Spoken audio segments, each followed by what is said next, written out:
Good afternoon, everybody. It is, what is it, May 21st, 2026. Welcome to Scouching Live. I'm the host of the show, Mr. Will Scouch. What's going on? Happy Thursday. My Thursday, if you're going to ask, I'll get ahead of it. It's been solid. I got a text message from my dentist asking if instead of coming in next week, I could come in tomorrow. And I'm not mentally prepared to go have sharp metal objects jammed in my face tomorrow. But I'm going to be a brave boy, and I'm going to do it. I'm going to be strong, and I'm going to go get my teeth cleaned early. Just get her done. As much as I don't like it. Usually my teeth are pretty good. You know, the hygienist gives me a metaphorical pat on the back, you know, most of the time. Not all the time, most of the time. Got to use that water pick more, though. Definitely. Got to be using that more than I do. But here we are, nevertheless. Anyway, welcome to the show. Enough about my teeth and my face and my dentist and stuff. Unless you want to talk about teeth and dentists and what have you. But I know nothing of the profession. It's just like, I just don't, I'm also tired of watching CP24, you know, or Home and Garden Television, you know, just on the, anyway. Tinus Luke Koblar's good. That's cool too. He's playing in the World Championships and doing quite well. Playing Canada, so everybody's seeing him play now. So there's that too. If you can't tell, now that we are about a month out, as the title implies or says explicitly, the ability to resist phoning it in for the rest of the year until the draft actually happens is growing stronger by the hour. Yesterday we did office hours. We're going to do them again tomorrow once I'm home from having my teeth jabbed at. And we're going to keep going with what we're doing right now. But what I'm up to now is just crossing T's and dotting I's now. We're at the point where the roadmap till draft day is pretty much laid out with regards to the reports that are coming out. By the way, another one just went out to scouching.ca subscribers today.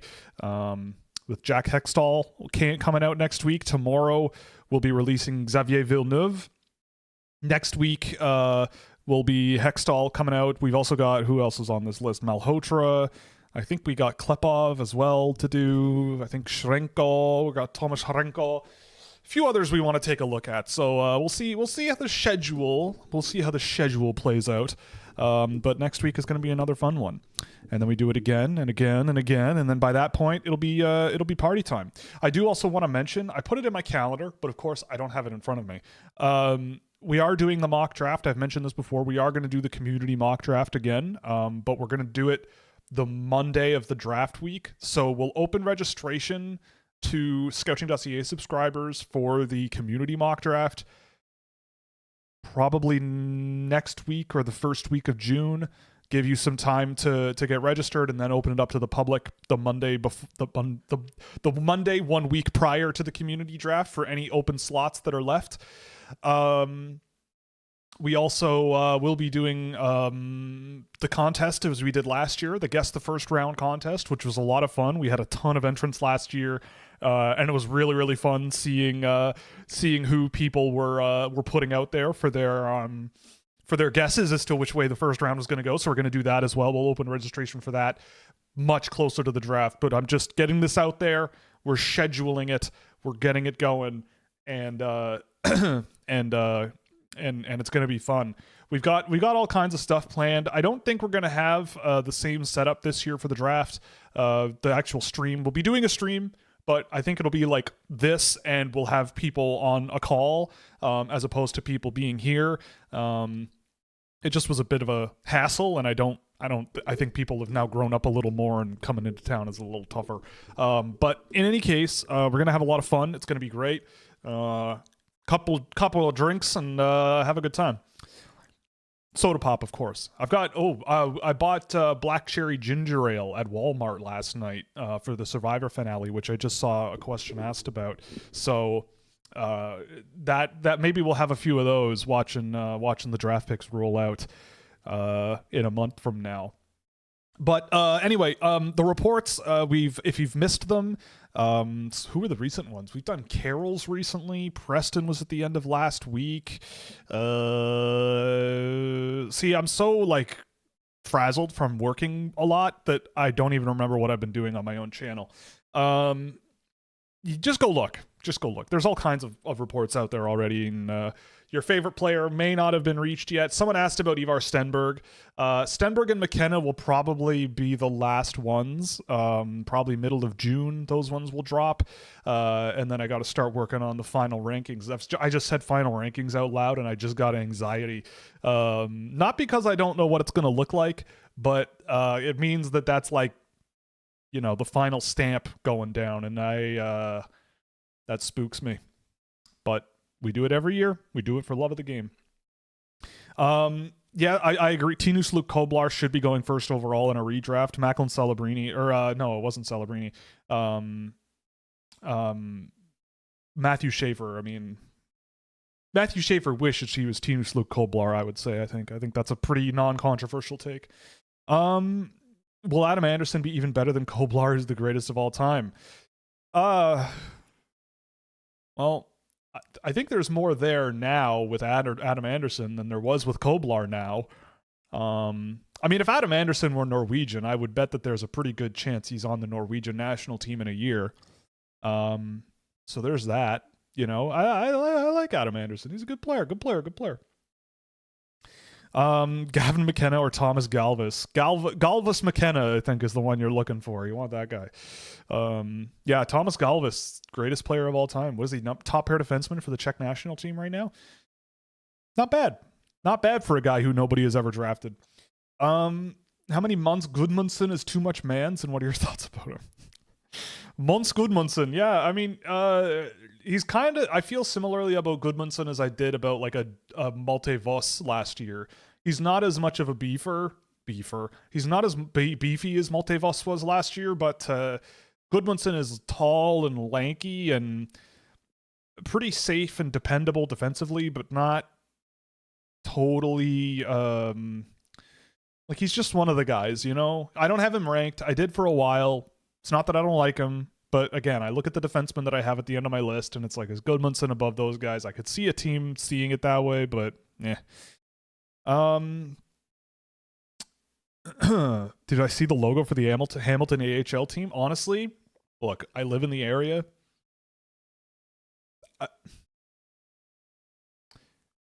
I don't like it. Not just the logo. I think the name is very dumb. The Hamilton Hammers? Come on. You can do better than that. Like, it could be worse. It could be like the Tigers, you know, when you've got the Tiger Cats in town, you know, or the Steelers for the steel plants that are almost entirely automated now, where all the people who used to work there are now doing other stuff in Hamilton. Well, we don't need to talk about that. The Hamilton Hammers, you could have done so much better than that. Like, if they were called the Hammer Men, now then we're talking. The Hamilton Hammer Men, then now we can talk. Now we can, yeah. Or the Hamilton Hammer and Sickles. That would be really good too. Hamilton Hammer and Sickles, with the whole NDP Ontario New Democrat leader mayor they have. The Hammer and Sickles would be a better name than the Hammers. Or the Hamilton Hammer Time, you know, like something more than that. I mean, honestly, yeah, and the logo looks like something AI made, and this is coming from someone who's more pro AI than most people. I can't see it on a jersey, you know? Yeah, the Hamilton Marxes. Yeah, now we're talking. Now we're getting somewhere here. The Hamilton Groucho Marxes. Why not the Hamilton Arkels? In Canada, everything's about the Arkels, and they're from Hamilton. Here's a fun fact. Believe it or not, this story is true. It's such a ridiculous story that it can't be false, all right? When I was in university, I went to McMaster University in Hamilton, Ontario, for anyone who doesn't know. Cool place. Cool school. You know, it's fun. I joined a band. I was in a band. I won't say the name. I don't want anyone going and looking. But I was in a band, and the rehearsal space was a guy's house. They were older than me. They all rented a house together, and I joined about halfway through my university education.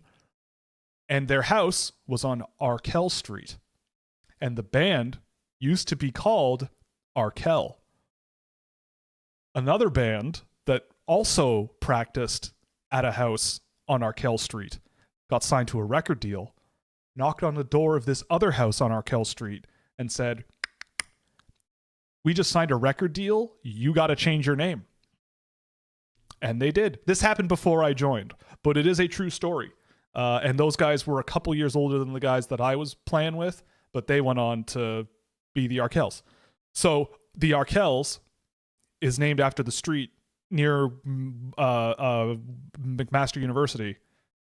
There you go. So fun fact. We were this close. Oh well. What can you do? But yeah, no, not a fan. The Hamilton, George Pettis, for the Alexis on Fire lead singer. He lives in Hamilton. He lives in a beautiful house on the mountain in Hamilton. Name the team after him. You know, I don't know, something like that. The Hammers, come on, Hammer Men, Hammer People, Hammer and Sickles. Yeah, exactly. There's so much. Yeah, there's so much potential. And the Hammers, come on, we can do better. Oh well. I'm excited though. Look, at the end of the day, I'm excited. I'm going to games. It's going to be fun. The Hammers, it'll be fun. And Hamilton deserves good hockey teams. Hamilton deserves it. When the Bulldogs left, it was sad. Now I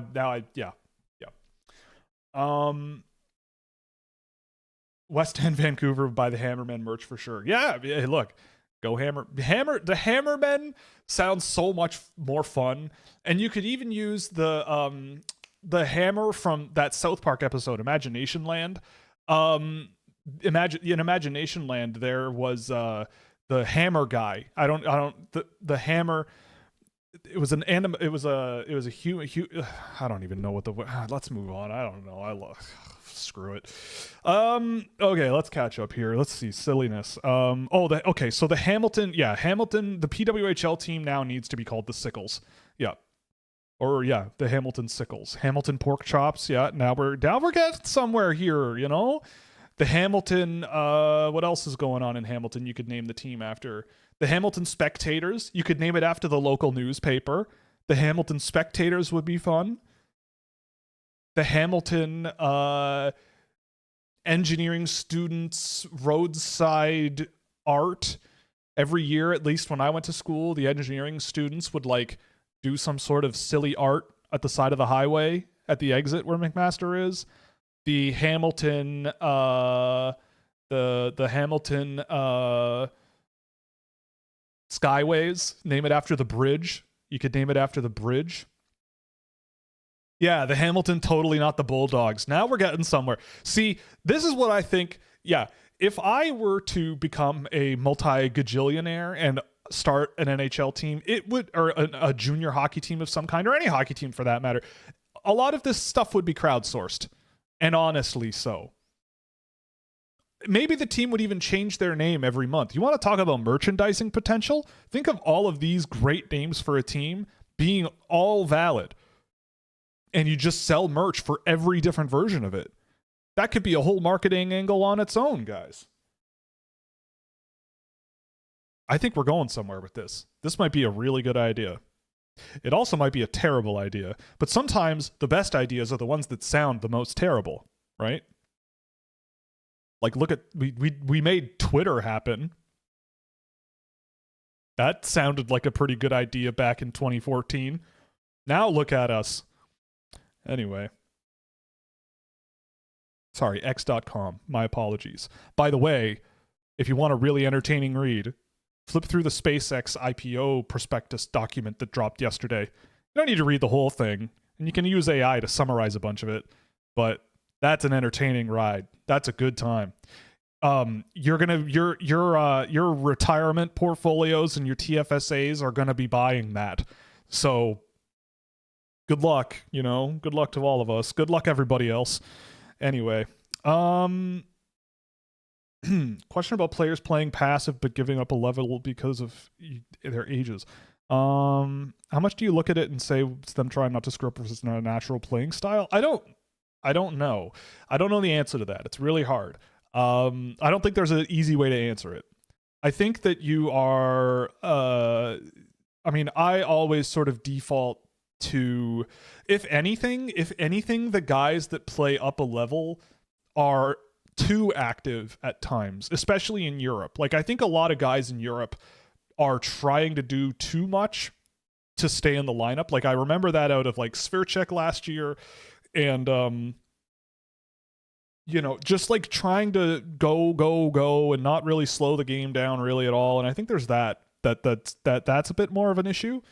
But I don't know. In my experience, a lot of guys, if they play that sort of passive style, then they just kind of play that way. And again, you can make that work, but it's just tougher, in my opinion. So it's not an easy answer, I don't think. Alexander Command and Axel Ellefson thoughts. Well, Command is in my second round. I like his fundamental tools are really, really good. He's a little more physical than you would expect. I feel like he's a guy that maybe he can bottom out as a bottom six center in the NHL, but I wouldn't bet on it. He's very slippery on his feet. He's got skill that works really well. I feel like at the under 18s, you did see a lot of limitations that are there with regards to, like, he is well beyond the junior level in Sweden, and that's why he's had so much success. But like at the under 18s against better competition, I felt that Command was like a little bit more one of the bunch. Just kind of the pace of his game, the speed and the skill were more mixed into the background of the landscape, I guess you could say. So that kind of validated a little bit about Command, where I'm like, well, first round pick, I could see it. I feel like it's an upside bet on a center, but it wouldn't be the one I would make. In terms of like, like my whole thing with him a lot of the time is like, he's willing to skate into pressure, and sometimes it works and sometimes it doesn't. And close quarters stuff is where he kind of falls apart. And that's a really tough thing to like learn, but I don't know. He's an interesting one. It's not like he's a bad player or anything like that. Ellefson, I just don't really have all that much interest. I love the skill. In prior years, I might have ranked him in my second round or something like that. But every time I watch him, I don't see an NHL player there. I mean, like, it's similar to like an Oliver Scherkvist last year, where it was like, I don't mind him, but he's a defenseman, and the part of the game that defensemen need to be really good at is really not there. And with Ellefson, I think at the under 18s, you absolutely saw it. So a bunch of people had him like in the top 30, top 25 going into that tournament. He's like at 50 now or 60. It's funny seeing that happen, but like, yeah, like he has some skill, and if you see the highlights, he definitely does some really impressive stuff, and he'll do whatever he wants in the offensive zone a lot of the time. But I'm not super interested in that. Did you watch the finale? Yes. So, holy smokes. I mean, I'm not gonna spoil anything. You gave it an 8 out of 10. I would give it like a 7.5. I mean, I was ride or die for the person who got voted out. The last person voted out, I was ride or die. Nobody else really stuck out to me as like I'm excited to see this person win. I think the poetic justice at the end was really entertaining. It was really gratifying to see it by the end of it, but it was a rough ride getting there. It was a mess. And it's a fascinating season because it really seems like that jury was very bitterly divided. I don't think they really liked anybody that was left. I think they resented the fact that trio was the one that survived. And I would too, to be perfectly honest. I would be pretty resentful too. And I'm not perfect. I can have emotional regulation issues. I would probably be a little cut up too. I will say though, we were watching live, and the part where Jeff Probst spoiled a massive part of the episode live, my partner was on the couch with me, and she was sitting there, and she's like, what is happening? Like, there's something strange going on here. She's like, this isn't right. Like, he's talking as if he's already lost. What is happening here? And like, what is the angle? And then at the end of it, it just sort of all unravels and you're like, oh, he's literally spoiling the next clip that they were showing. We were in shock, like on the couch, motionless through the almost entire commercial break that they cut to. I have done live TV before, both on camera, obviously, but on camera TV and off camera, like in production. I cannot tell you how I couldn't tell you how that's possible. Like, because all of these things would be rehearsed, like planned out and blocked. Like, the only explanation in my head that makes sense is that they forgot to print a page of the plan where it was like, we're throwing to this segment and then this happens. And someone got confused and they're like, wait, what is happening? Like, do they cue it? Are they queuing and just getting like very tripped up over it and confused? But I don't know how nobody noticed that. I imagine that Jeff had a monitor in his ear to track, like, for producers to talk back to him. Most live productions have that, like a thing where they can talk to the person on camera. But I'm amazed that they didn't cut away. Like, once they realized something was wrong, I'm amazed they did, like, because live broadcasts have to be delayed a certain amount by and large. So I'm surprised they didn't go, uh-oh, and cut the feed and just go straight to commercial and then come back and be like, oh, we had technical difficulties. But they just went with it. So for anyone who didn't see it, it's worth watching. I'm sure there are clips on the internet. But Jeff Probst, host of Survivor, basically spoiled one of the biggest moments in the finale before it happened, live on camera. At least he owned it. I think he owned it really well. It was really funny, but a shocking TV moment, an iconic TV moment that you will not see. I think the last time I saw a moment like that on TV was when Will Smith slapped Chris Rock on stage, or when they got the Oscars wrong, when they said the wrong movie won Best Picture. Those things, or like Steve Harvey with the Miss America pageant or whatever it was, where he goes, I have to apologize. It was on that level. Like, it was insane. It was wild. So yeah, I thought it was a bit too, man. I thought it was a bit, but we were really confused, especially my partner. She's like, there's something wrong. Like, the way that they're talking does not seem right. And like, something's weird. And I kind of was like, I don't know, like, whatever. Like, I don't know. But yeah, it was weird. Who are the best goalies in the draft, and how do they compare to the last few drafts? I mean, so I will say this. There's someone in our Discord server who's been asking about doing a goalie day. It is on my list. Probably will do it sometime in the next 2 weeks. Just a day where I'll work it out with the person, but bang through a bunch of goalies. But I think this is a good year for goaltenders, by and large. Better than I remember in a while. Just from messing around on goaltenders. Like, I would say 10 where I'm like, yes, big thumbs up. Like, I really like 10 goalies in this year's draft. Rybkin, Fedorov, Trabel, Lascelles, Henriquez, Borichev, Wendt, Slanichka, Yermolenko, and Bottinger. The Kelowna goalie, Bottinger, the American guy. All those guys I have found really, really impressive this year, and their numbers are really good by and large. Yeah. So that's the direction I would head. I'm trying to remember the goalies from previous years. Like, Ravensburgen was last year, and I wasn't huge on Ravensburgen. Goalies. I'm just pulling up the list. Oh yeah, Andrianov I really liked. Ivan Kovic obviously was a very good one.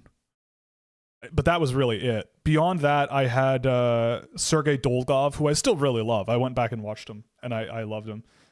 Carey Price and Patrick Waugh probably should get drafted. If they haven't already been, I think they should also get drafted. But yeah, those guys all kind of stuck out to me. I forgot how late Horenstam went, but he was decent too. Yeah. So I think it's a better year than last year, at least. I think there's like 10 guys where I've watched them and gone, yes, I think this is a good goaltender. There are a few more that I've really liked too, like Netskash, the Czech-French guy who played at the Olympics. I like him. Gleb Peshkov is extraordinarily entertaining. I don't know if he's going to be a thing, but he's extremely entertaining. If you want a big version of Tim Thomas and you're going to either live or die by it, he's your guy. He's a lot of fun. Oh, and Plumans. I should put Plumans on this list too, because I've liked him this year and it was very good seeing him at the U18s. We'll put him there. We'll put him there for now, but yes, he should be on the list. Especially now that I've seen him playing not in the Latvian top division. Gavin McKenna. Oh no. Yeah. This is an important statistic. Koblar's points against Canada at the World Championships 2. Matthew Schaefer against Canada at the World Championships 0. I'm telling you. Look, I screamed from the top of a mountaintop that Tinus Luke Koblar was a top 60 guy last year. He deserved a spot in that past 50 range, and nobody listened. When you see a guy who's one of the top 60 players in the world, you just gotta yell about it. And when he turns out to so far be okay, it makes you look like a genius, you know? the greatest that ever lived. But in all seriousness, yeah, it's good to see Koblar doing well. What should Chicago do at 4, assuming Stenberg doesn't fall? I'm in misery as a Blackhawks fan. Honestly, oh, man. All right, I'll tell you where my mind went immediately. Where my mind went immediately. You try the Levshinov thing again and draft Albert Smits. And one of them works. I don't think you need more forwards going on. You could probably pick a decent one. But like Smits is really good and he might be there at 4. And I would very much think of that, because I think that for a defense group like what Chicago looks like, he would probably be an interesting one. But again, like Chicago was weird because they've drafted so much over the years that like they've kind of by default ended up with a little bit of a lot. They have Korchinski, who also is this sort of mobile offensive guy. They got Rinzel already there. Levshinov is floating around. So like, is Smith's more of that? Like kinda, but he is really good at it. You know, do you go? I mean, honestly, if I'm Chicago, like I'm kind of sick and tired of also being bad. Who will offer you what for that pick? Like the Blackhawks at some point have to get out of the basement, and whoever they drafted 4th overall probably won't be there next year. Maybe Smits if he makes the team out of camp, which judging by their defense group, it's possible. But honestly, like, could the 4th overall pick be turned into a guy that could play with a Connor Bedard? Could you flip something? I don't know. But boy, I don't know. The Blackhawks are in a tough spot because you gotta get better. Like, you do not want to be wasting Connor Bedard, the parts of his prime seasons, by being a team that's still trying to find their way out of the basement. And I don't know. We'll see what they do in the offseason this year, but I would very seriously think about like, well, my phone's on. What are you thinking? But Schmitz would be a good one. If Stenberg is there, which I think is possible, hell, there's a part of me that thinks McKenna might be there. Then maybe you have a bit of a different discussion. But yeah, tough to say right now. But I don't envy the spots that the Blackhawks are in. What do you think you see in your experiences watching Malhotra versus other public rankings that have him 3rd or 2nd?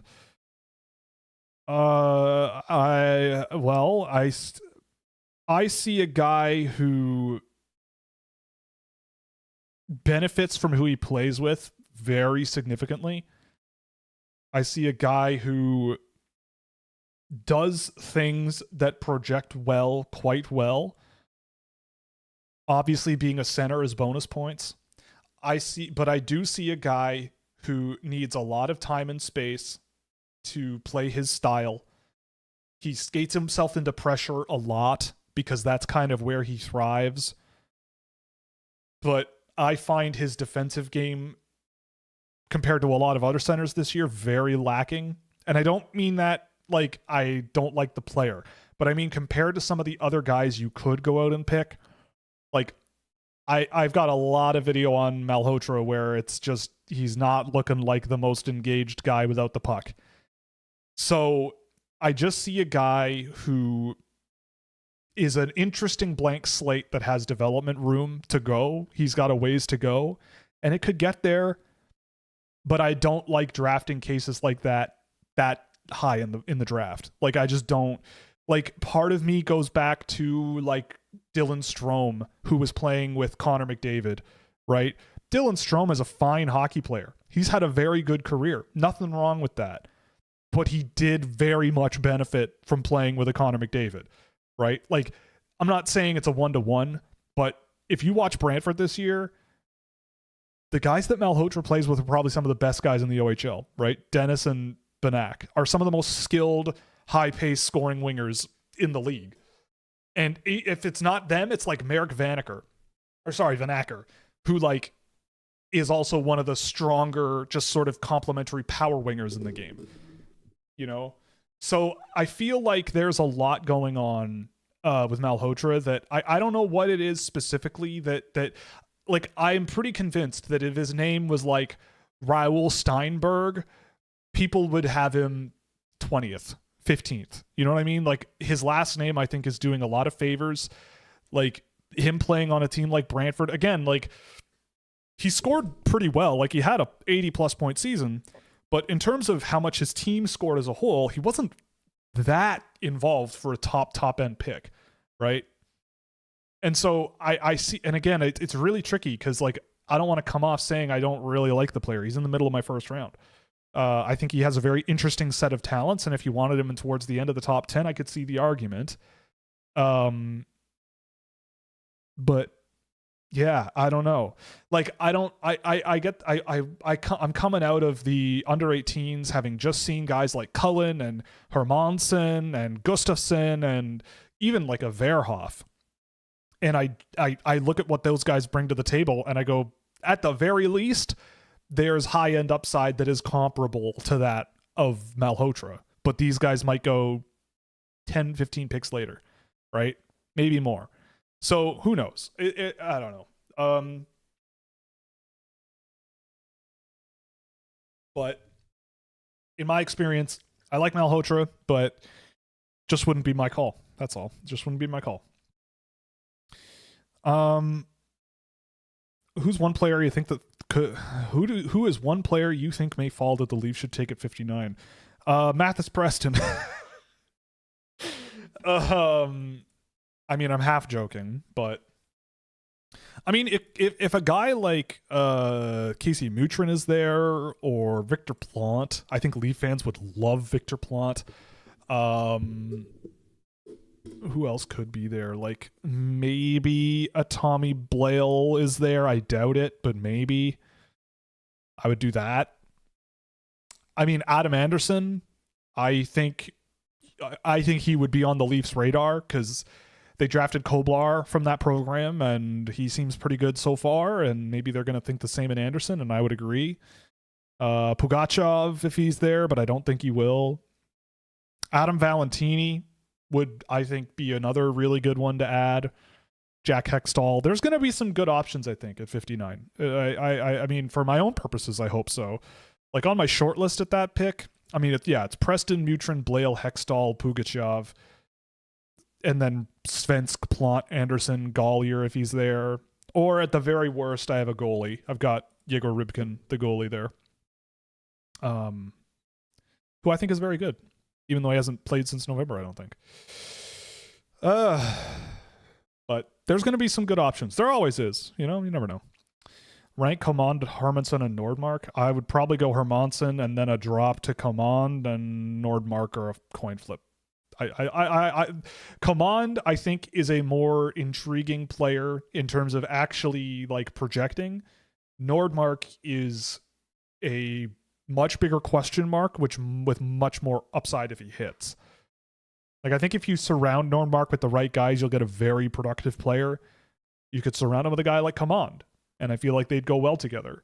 But Nordmark is a lot more frustrating. Would Sweden still have won gold if Viggo played in the U18s? Why wouldn't they? They might have won like 9-0. Who knows?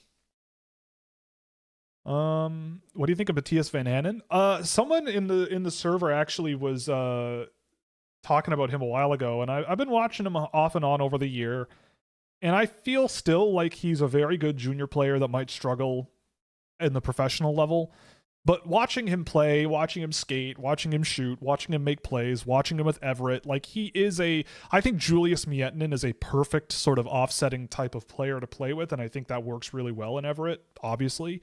And I think Van Hanen's like package of abilities, like for the age that he is, like being barely a draft eligible last year and now being one of the youngest reentries, like watching him, like again, I do this exercise all the time, but I was watching Van Hanen, and yes, I have some doubts about him, and I wonder about his projectability, but then I was watching him, and then I went and watched some of the other guys at the end of my list, Ala Lowry, Logan Stewart, Pearson Bowie, Evan Jardine, Bilecki, Shilov, all these guys, and I go, yeah, Van Hanen's probably part of that group. Like, he's probably somewhere in there. So he's on the list now at the end of my second round, early third, I think, something like that. And it's just a matter of like, am I really going to pass over him when the guys I have below him might be ahead of him at the draft? And the answer to that is I'd probably just take the swing on him and bet on the raw talent and the great results that he had this year. And the fact that he is a re-entry, but a very, very, very, very, very young one. Like, he's probably a week younger or a week older than Ivar Stenberg. Let's see. Stenberg was born September 30th. And Van Hanen was born, almost 3 weeks later, right? So looking through that lens, I mean, I'm not saying they're comparable, but like this is why it's important to like keep birthdays in mind, especially when guys can be up to a year apart, right? A better example might be, who's an older guy that I have later on in the draft here that's a draft eligible? Let's see. Evan Jardine. Like, Evan Jardine's a really good example, and watching the two of them back to back, I probably would go with Van Hanen.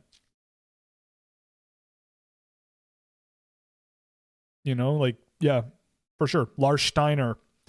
Does he have any better of a chance than Lars Steiner? I feel like Steiner has a bit more of a chance, but I think it's debatable. And they're pretty close in age. Nemec, Hathaway. Yeah. Like, I would definitely not take him over a Hrenko or Lagerberg or whatever, but yeah, he's good. I put him on the list. Do you think Herbert will go top 15? I don't think so. I don't think so. Maybe towards the end of the first round. But yeah, I feel like he's a guy where NHL teams are going to balk at making him their first guy off the board. He's a fun player to watch, but I feel like there's enough doubt, I think, where teams are going to go, yeah, maybe we'll go somewhere else and circle back on the second round, maybe, or if we have a second or third first round pick, maybe. I don't know.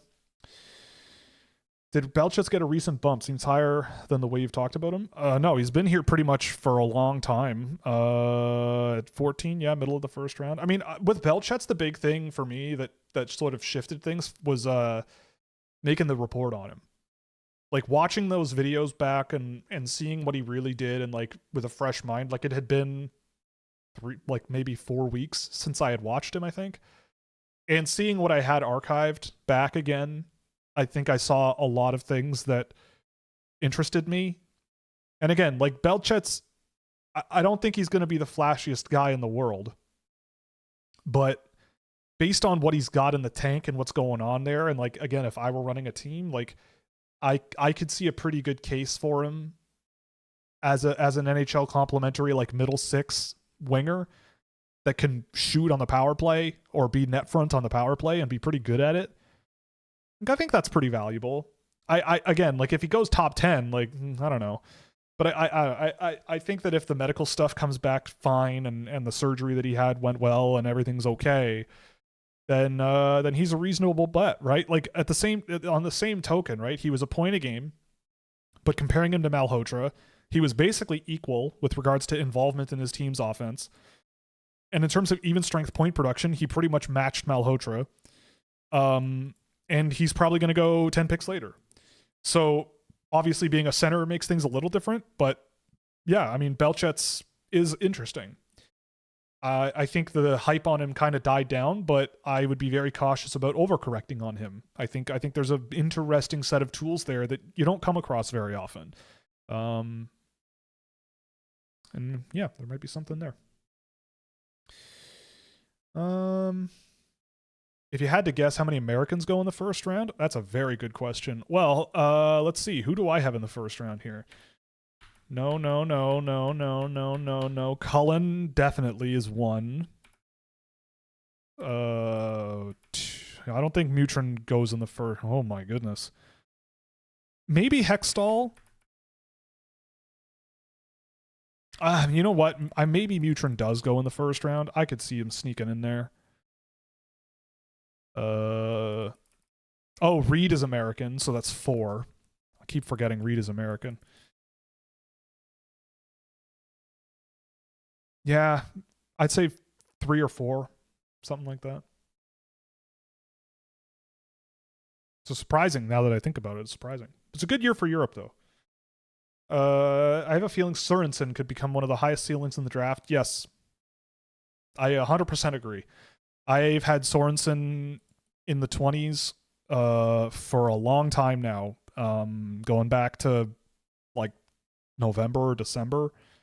I love him. I think Sorensen has such a great floor of talent. I know there are things that are going on like behind the scenes that are a little bit more complicated, a little bit more I don't know how to put it. Just make the story a little more tough to project. And it's not anything negative. It's like just not my story to tell, but there's stuff going on there that might cause issues and teams might balk a little bit. But in terms of what he's capable of, I think he's got first round abilities. Like I would be more than happy to add him as high as the second round, right? Like once guys like Preston and Villeneuve and even like a Ryan Lynn and Tommy Blale are off the board, Sorensen is at least part of that discussion for sure. How big of a development curve does Malhotra have? Do you think NHL scouts actually think he's top 3 over now, or top 3 taking into account his development curve? Well, I think people are betting on his development curve, and I think that's fair, right? Like I think people are looking at the way that he plays, rightfully so, and seeing things that work. I think that's fair. I don't think hope drafting on the hope that the development makes up the gap. Like he has a development curve, but so does everybody else. What about Keaton Verhoff's development curve? What about Wyatt Cullen's development curve, right? Like Wyatt Cullen's almost a year younger than Ivar Stenberg. Where's he in a year? Like I think people are very laser focused on him because of his last name and the place that he plays and how successful that team was for a long stretch of this season. I still think there's something there. I would argue like once you see something like Pronman having him really, really high, I think he has the ear of a lot of people in the league. It seems like he's at least going to be a top 10 pick. I just think that there's a really solid group that I much rather would have. I think we're watching Bjork and Stenberg really playing well at the World Championships. Same thing with Schmitz from what I've seen. I don't know. I think that there's just the gaps that are there that I think are very easily proved that I'll show you in the video next week.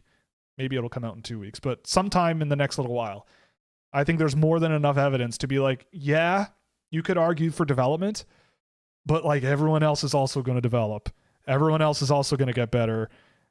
And I don't know. Like with Malhotra, the big stuff for me is like if you're thinking about the cycle of possession or whatever it's called, the whole the game without the puck for him is a pretty big gap in my experience, and that's a tough gap to close. And but his on puck game is very intriguing, and there's lots of development room there, I think.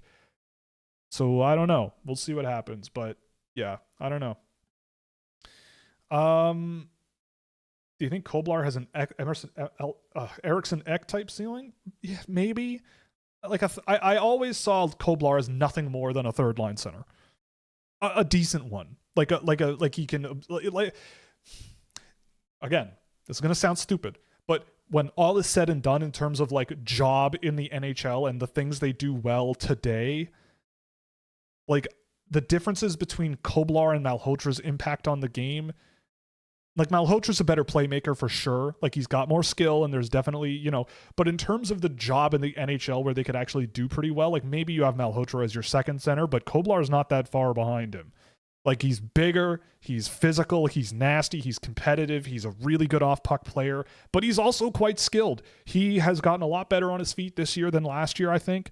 So yeah, like there's some interesting players that I don't know. I feel like with Koblar, he was been better this year than even I expected, and I think I might have been the only person on planet Earth who was seriously very interested in him. But sometimes that happens. It makes me look smart, so I agree with it. What college should the Ruck twins go to? That is a great question. North Dakota. There you go. Go with Carroll's, play with Cole Reshny, play with Keaton Verhoff. Just have a whole WHL party out there. And they seem to play a style I think that would work for them. Is Verti Svensk set to be the best defenseman forward in the NHL since Brendan Smith? Yeah, probably. Yeah. I mean, the bar is pretty low. Brent Burns and Dustin Byfuglien are probably the goats of that, right? But yeah. I mean, look. Verti Svensk playing on the wing, I wouldn't do it. But the fact that it happened was really funny. And that it happened multiple times. But we'll see. I would definitely be asking him about it. I'd get on the phone and be like, what was that all about, man? Anyway. What do the Sharks do given that one player contributed about 50% of the scoring? Get some defensemen.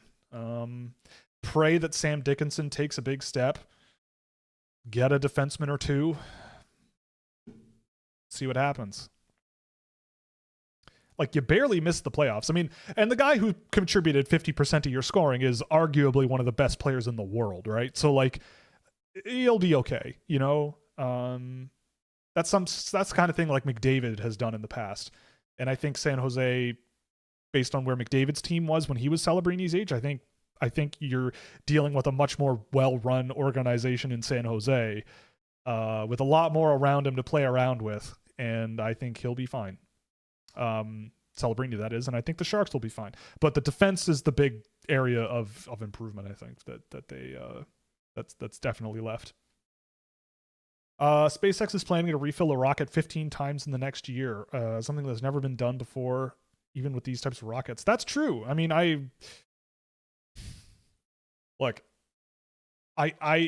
reading through that document was really fascinating because you see how successful a business on paper Starlink is, but they're really, if you're not into finance, I apologize, but they're really leaning into their it's called EBITDA.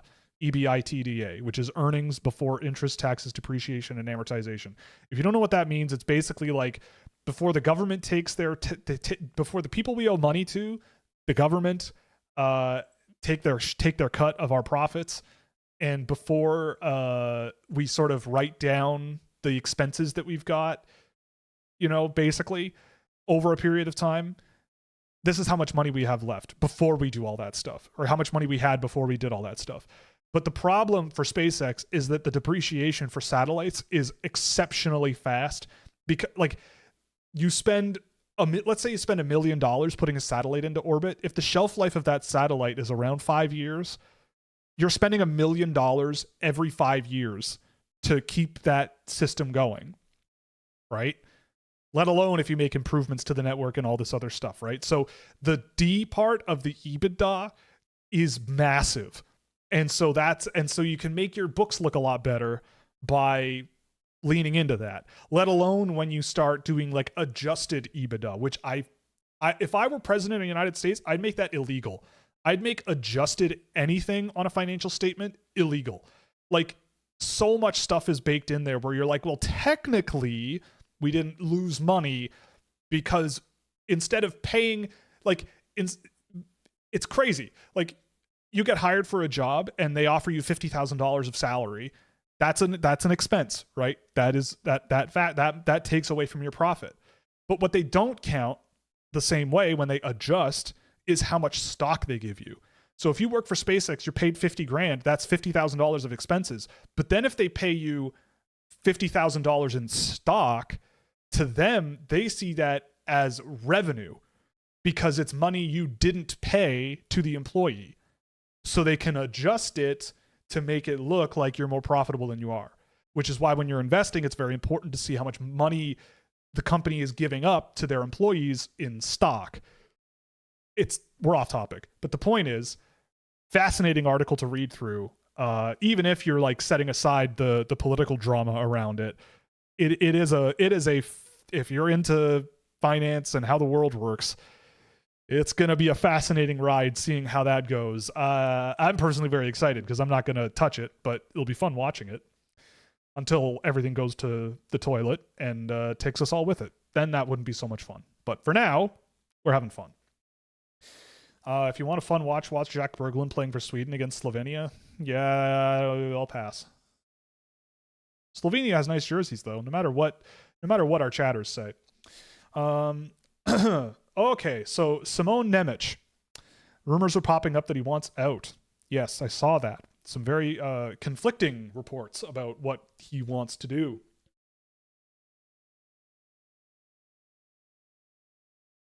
I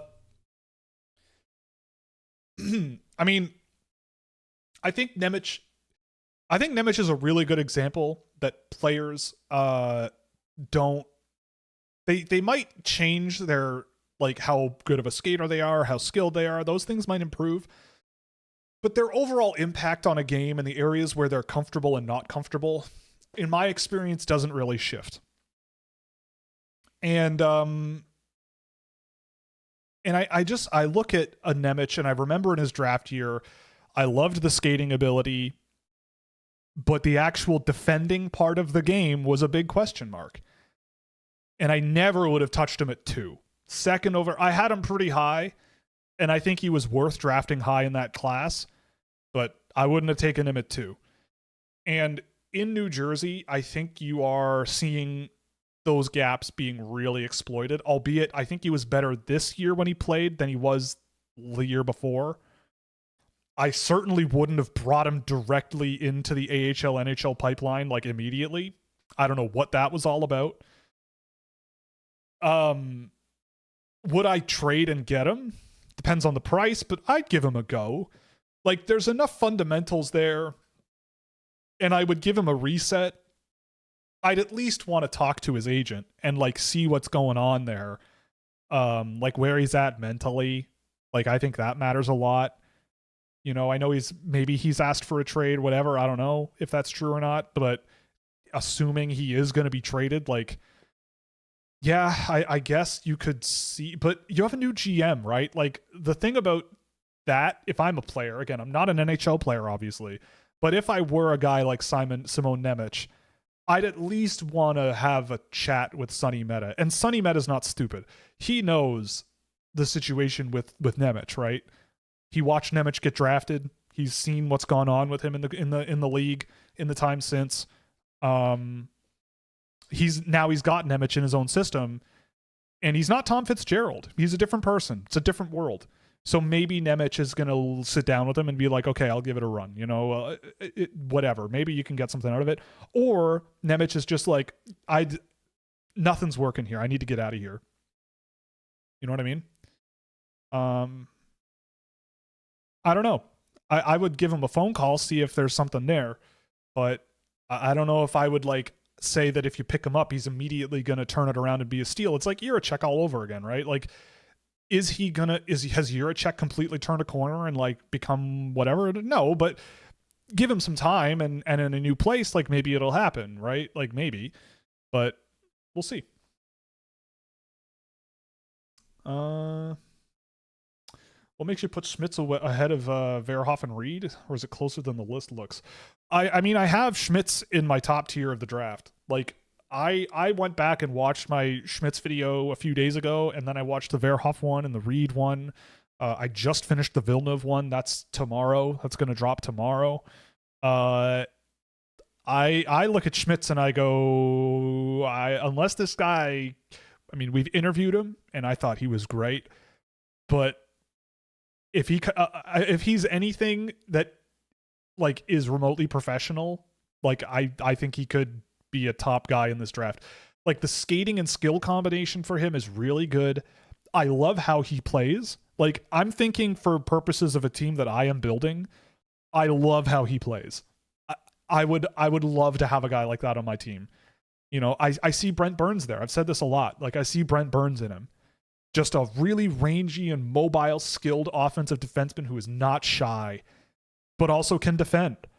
Right? Like I think Schmitz is a guy like with Verhoff, I think there's more uncertainty. I think he's a lot clunkier and sketchier with the puck on his stick than Schmitz. With Reed, same deal. I mean, not as bad. I think Reed has a skating advantage over a guy like Verhoff, like purely just generating speed. But I don't know, like what I would say, and this is also self-reinforcing, you don't even have to put the sound on. Like if you go watch both of those videos, the Schmitz one and Reed and whoever else you want to compare, and just mute it and just watch the tape. You know, like you can tell me what you think, but when I watch those back, I go, you know what? This Schmitz guy, man, like there's not many guys that come along like him. And there's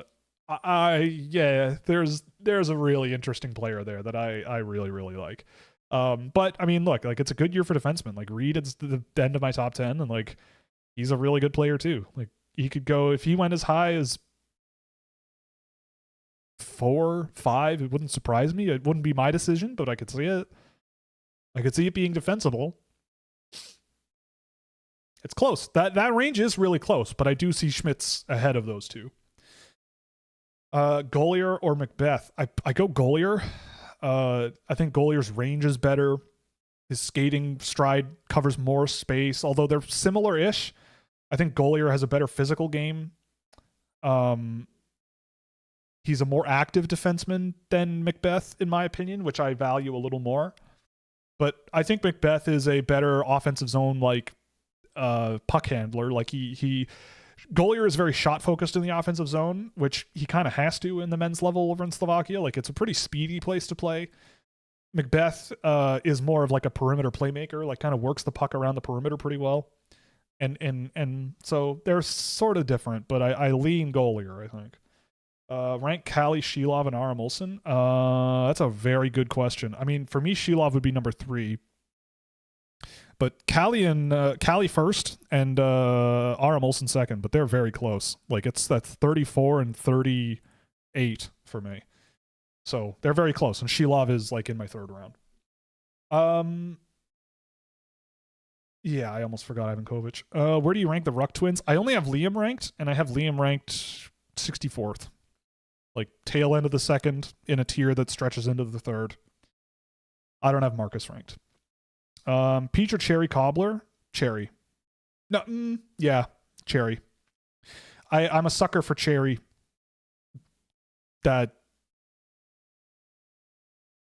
Stop. Don't do it. Don't go there. Cherry Cobbler. Really good, though. AJ's reaction when the Leafs select Malhotra first? Well, I don't know. I think AJ is prepared for pretty much anything with regards to the Leafs. I don't think he really cares, to be honest. Why do you think Valentini is so low on most lists? Every time I watch him, he looks like a late first or early second. Well, he is in my 1st round.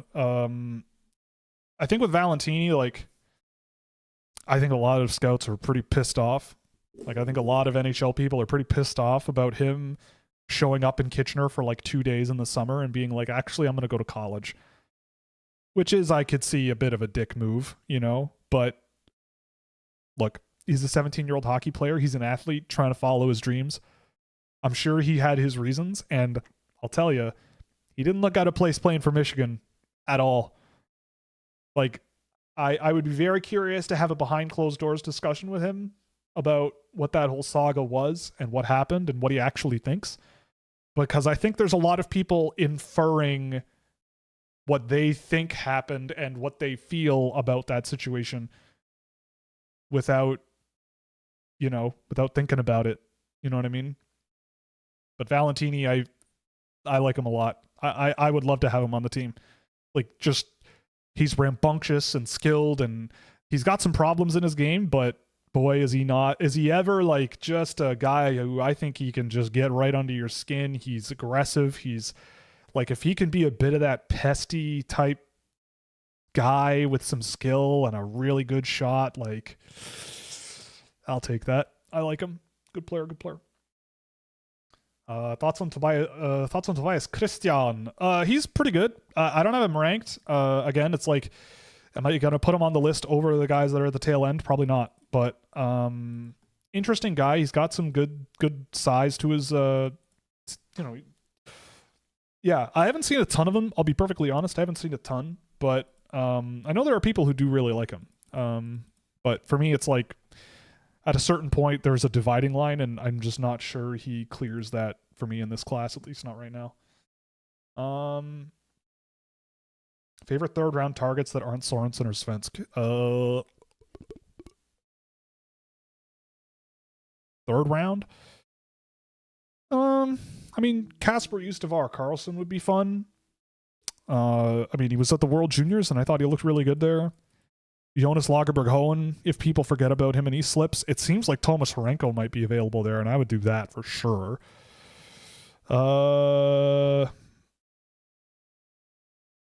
Maybe Landon Hafley if he's there. If he slips into the fourth, I might do it then. Thomas Galvis. No more first-round goalie or Juho Piiparainen? Well, Piiparainen's there. If you ever learned how to read, Charles, he's there. Goalie is 33. So they're at the tail end of the first round, but they're in a tier that goes up to 17. So technically they are not in a first round slot, but you could argue both of them in the end of the first round, no problem. 2026 NHL Draft Survivor. Who wins? Who's the final three? Who's out early? Ooh. Who wins Survivor? It's a good question.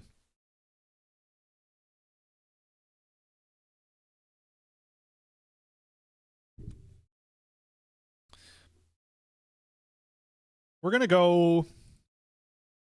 I think Ivar Stenberg goes deep, man. I think a lot of people would flame out in this draft. I think a lot of kids in this draft on Survivor would flame out because there's like a swagger, and I feel like swagger on Survivor doesn't really do you any favors.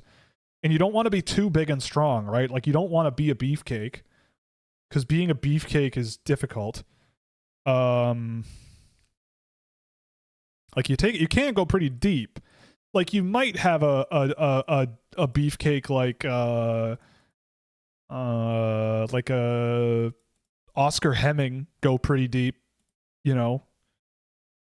But yeah, Stenberg might just be able to like do the hum along, get to the end, and at the final tribal just be like, hey, I did bam, bam, bam, bam, bam, and you all forgot about it, right?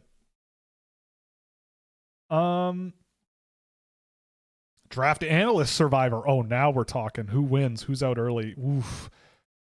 I mean, my partner and I talk a lot about who would do well on Survivor, and she's pretty convinced I would do well, but I am not. I'm not convinced. I have bushcraft skills. I went to summer camp for 7 years. Yeah, I went to summer camp for 7 years, so I've got bushcraft skills. So like, I could make fire. I know how to, catch food, and I can do stuff, but yeah, I don't know if I would go that deep. Let's see, who's even out there? I mean, like, it's the people who go deep are the ones that you just like really like being around. Like, I bet Steven Ellis would probably go pretty deep. Chris Peters, I think Chris Peters would go real far in Survivor. That guy, I don't know if I would ever be able to write Chris Peters' name down and throw it in the urn and vote him out. I just, like, I've met him a couple of times and he's just the nicest guy in the world. And he's just like, so, like, he's like a light, you know what I mean? And you're like, okay, I can't get rid of this guy. I just can't do it, you know? So I feel like I wouldn't be alone in that regard, and I feel like he'd go pretty deep. Now, the question then remains, is he the kind of guy who would know that about himself and cut me and be brutal about it? Probably. I'd get duped. I'd get tricked. They'd pull the wool over my eyes and I'd get tricked and voted out. I'm pretty sure. Flames' best choices at 6. I mean, Tynan Lawrence in Calgary makes an incredible amount of sense to me. Viggo Bjork too. Bjork makes a ton of sense in there. Gustafsson, Malte Gustafsson would be an excellent defenseman there. You could have him with Zane Parekh. It'd be great. What player has the chance to go highest above where I placed him? Daxon Rudolph, because I don't have him ranked. Well, no, I have Daxon Rudolph at the end of the second round, and he might go top 10, right? Like, that's probably the best example. I mean, maybe someone takes an Igor Shilov, like, top 15, and I've got him in the third round, like, maybe. Who do I have that I don't even have ranked? Yeah, like, the Marcus Ruck. I don't have Marcus Ruck ranked. Georgios Pantelis. Those guys might be first round picks. You know? Something like that. Rebels fan. We have a kid named Nate Yellowaga. Are you the guy who drafted him in the second round in the draft simulator? Yeah, I saw him. He's all right. Is English your native language? You're damn right it is. The worst language in the world.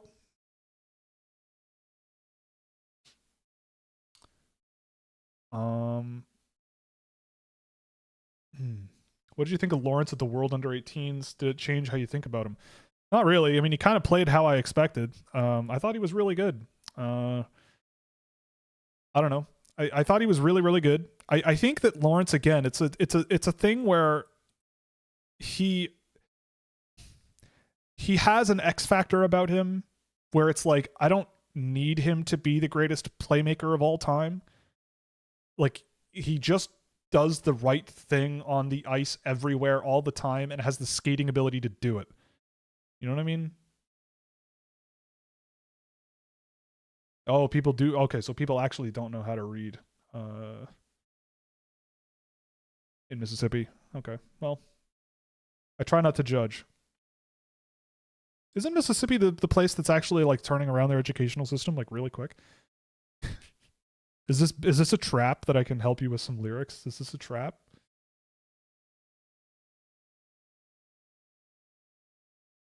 Get Gemini to write your lyrics. That Google I/O thing the other day, Gemini is going to be able to do pretty much everything under the sun if you want it to a certain extent, you know? That's true. It is a low bar in Mississippi. That's true. Unrelated, what do you think of Tinas Lukobar's play versus Canada? I started following him after his breakdown 10 months or so. Yeah, I mean, I didn't watch that game today. I was doing some editing this morning, and I had to do like a quick little interview thing. So I didn't have the time to actually watch that game, but I'm not... Look, I've said this before. It makes me look smart, so I agree with it. It's sick, you know? I know this happens every year, but feels like this year a lot of names in the top 10 to 32 are all over the place and nobody can agree on the same tiers. Thoughts on why that might be? Yeah, I mean, I partially agree. I agree that there is part of that going on. I think that's a phenomenon that's like happening more and more. And I don't really know why. I mean, I know like I think that what's happening is you're starting to see certain people and groups leaning into their things that differentiate them from the rest more. Like I'm only one guy, so I get to do whatever I want. And so I don't care about being wrong so much. Like if I think a thing, you're going to know I think a thing. And I'm not shy about it. I'm not shy to put Tynan Lawrence at 3 on my list. There have been times where he's at 1. So I this is nothing really new to me, but I get the feeling that you're starting and I respect this. Like you're starting to see with different people, I can see what they value. I can see what they like. And I think that the thing about the draft that I think a lot of people maybe don't understand enough or see enough is that like this sport, part of the reason I love it is because there's no one way to do it. Like different teams can be successful in different ways, depending on who's playing, depending on who they're playing with, you know, and especially once you get past the first couple of picks in most draft years, the overall impact kind of broadens pretty quickly. Like things even out in terms of probabilities and upside potential and all that stuff. It kind of evens out relatively quickly. And so in that case, like at that point, I don't think there is such a thing as a consensus. Like look at all the top defensemen this year, right? Like I know personally the argument that I would make for why I have them in the order I do. Schmitz, Villeneuve, Verhoff, Gustafsson, Reed, Ben Carroll's basically, Spence Carroll's. Like I can make that argument myself based on my beliefs, and you can think I'm right or wrong, and you can put your weight into it however you want.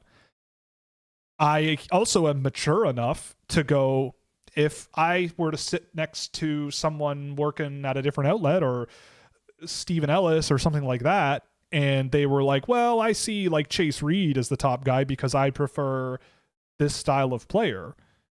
Then I go, okay, like, sure, fair enough. I don't agree, but like, I could see why you would think that. Like, it's just that kind of a year this year where there's a lot of different guys that are good at different stuff. And if you want to build a team a certain way, like you would go one direction. But if you want to do a different one, you would go a different direction. If you are the type that has a little more patience and you have a little more leeway to go, well, what are they going to be like in 5 years? That's what we care about. Then you would really like maybe a Verhoff. You know what I mean? Like part of the draft and stuff, there's a lot of revisionist history that goes on in retrospect. But some of the time, it's like, I don't know, like, sometimes stuff just happens. And I think there's a lot more awareness of like, if I were to do things, here's how I would go. Here's the direction I would go. And you just kind of cross your fingers. In this year's class, it opens up really wide real quick. I think that the top end of the draft is really good. And then once you get past the top 10 or so, for me at least, like the difference between 12 and 42, like, I think there's a decent gap, but it's not that big. And looking at who I had at the end of the first round last year, and looking at who I had, like looking at what I had last year at the end of the first round and what I have at the end of the first round this year, it's a lot more exciting this year. With all due respect to Cole McKinney, who I like as a player, I very much enjoy watching guys like Piparin, Goalie, Hextall, Kali, Klepov, Nordmark, Aram Olsen, Horenko. I enjoy those guys a lot, for better or worse. Whether it's a guy I really believe in or not, they're at least guys I look forward to seeing play. Not that McKinney wasn't, but he just it was a different vibe. You know what I mean?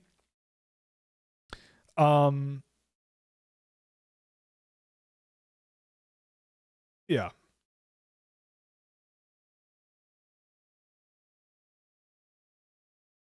But there are still people who kind of see things as a sort of consensus, and that's fine too. I don't know. Do you think Sam Dickinson can be the top one defenseman, the first defenseman for the Sharks to pick a defenseman for their first power play? Well, I mean, I don't know about number one defenseman. I always felt Dickinson was like an offensive middle pair guy, like maybe top pair, but like a top 4 good offensive defenseman. I don't know. I honestly don't know what the Sharks should do. it's almost like it's very strange because like, do you draft a defenseman at 2 just because you need one? Like, I don't know. I guess Schmitz could play for them next year. I could see it. But you're saying no to some really good players. Like, again, similar to Chicago, I'd be picking up the phone and seeing what's there. Like, let's say hypothetically, if Toronto doesn't pick McKenna first, and I'm Chicago, and I think I think Vancouver wants McKenna, is there a chance I call Mike Greer and go, I'll give you a couple of picks and move up to 2 so we can take McKenna? And then you have McKenna playing with Bedard. Now there's an interesting idea. And the Sharks can take a step back, reload, add some more picks, draft some defensemen, try that. I don't know. I'm just thinking out loud. I will be right back. I have to pee so bad. I'm going to be right back. I'll be like 90 seconds. Please don't go anywhere. Talk amongst yourselves. I see some Billy Zahn in chat. We're big fans of him. We'll get to him in a minute when I'm back, but this is really distracting me. So for the next 45 minutes to an hour of this, we'll do a better job being more focused. I'll be right back.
Dad went to go get milk and actually came home this time. Here we are. We're back. All right. Seen a lot of hate towards European pro leagues for not solely focusing on developing players for the NHL. Is it actually a problem or just noise because young players have to fight for ice time and roles? That's an age-old question. This season, it wasn't as much of an issue. Like this season, it wasn't too much of an issue. Stenberg played quite a bit. Bjork played a lot. Who else? Schmitz played a ton. I'm trying to think. Like the only guys that really played men's league that didn't play a ton were like Nordmark. And I would argue, like from the perspective of the Europeans, like I think that there is an aspect of development. Like you're really trying to walk the line between having a good team and bringing your young players along, right? Like think about it this way. If you don't win in a European league and you get relegated, that's a disaster, right? Like you lose a ton of money and it makes it much more difficult to operate the team. So your coaches are kind of like obligated to try to win all the time. And like a lot of the guys, in my experience, who play men's league hockey over in Europe, that people say, "Oh, they're not playing enough. They're not playing enough." Yada yada yada. It's like, well, they're kind of also like riding the line of they don't need to play junior hockey anymore, really, because they're not going to learn anything. Like watching Marcus Nordmark at the under 20 level, it's like okay, but then you watch him at the SHL level, and you're like, well, I don't think I'd play this guy more than 6 minutes either. Like So he's in this sort of like between a rock and a hard place. But the advantage in Europe is you can loan guys out, right? Especially outside of Russia. Like you can just send a guy to a different team that will play them, right? And there's that option in a different league even. And so I don't think that it's this season specifically, at least, is a problem. Suvanto played a pretty sizable chunk. You know, the argument is, do you want guys playing 12 minutes of even strength ice time at the men's level or 20 minutes at the junior level where they can skate circles around everybody, right? Like, I would say that, like, developing players in that context is a lot more about the relationship between the coach and the staff and the player rather than the amount of ice time they're getting. Like, that's just my opinion. Like, I think that a lot more development, like David Jiricek being called lazy by his coach and like kind of being belittled is probably doing a lot worse for his development than playing 20 minutes a night is doing good. Do you know what I mean? Like, those two things are at the very best offsetting, right? So it's more than just ice time, because coaches also have to play a team that can win. And a lot of guys this year in Europe were good enough to play and win a game, right? It's not always the case. Like, Gustav Carlson didn't play all that much. Like, he was kind of a fourth liner all year. But you still can glean quite a bit from that. Over a bigger sample, I would say, but you still can glean quite a bit.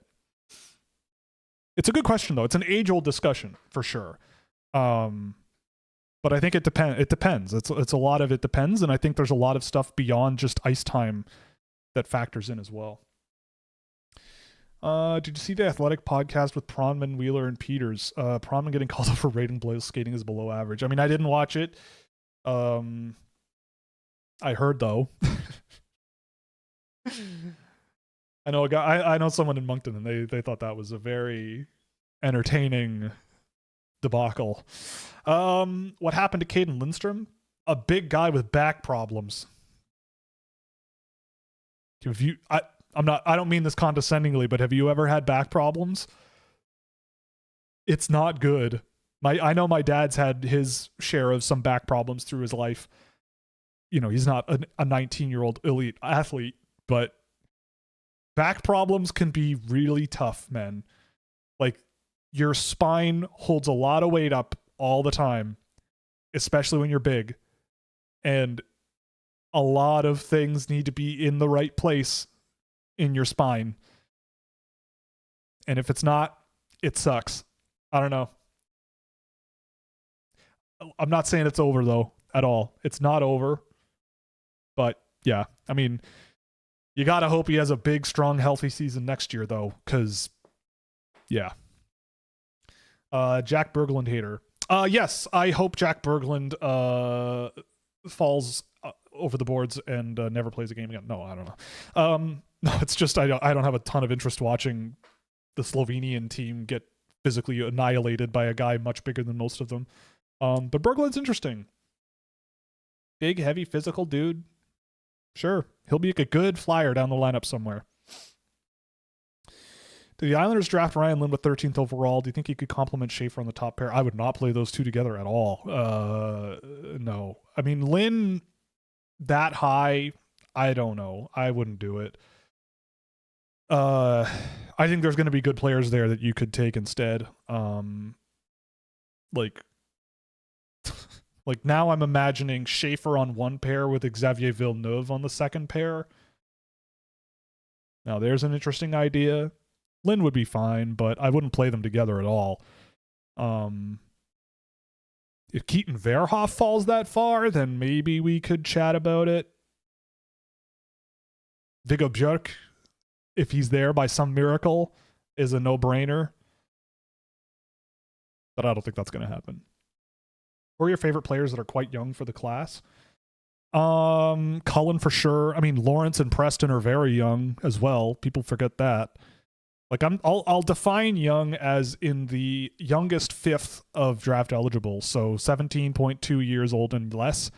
So that would be Lawrence, Preston, Cullen, Hemming, sure, Suvanto, sure, Morozov, Piparinen could be an interesting one long term. Ryder Cali is an interesting development perspective. But yeah, I mean, in terms of like most fun to watch, that is one that's, I mean, I personally very much love to watch Mathis Preston play, but like Wyatt Cullen is quite something. That guy can ball out. He's gonna have some good gifts at development camp in July. That's gonna be fun. He's a fun one. Do you regret ranking Frey over Parekh? Nope, I do not. Look, I go back to the World Juniors this year. I thought Frey was spectacular at the World Juniors. I did not think Parekh was particularly spectacular. He was once the puck was in the offensive zone.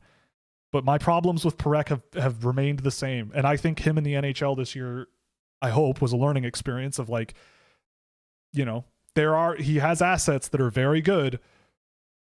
But I think you just compared those two at the World Juniors, watched them back to back, and went, I see why I had Frey ahead of a guy like Parekh.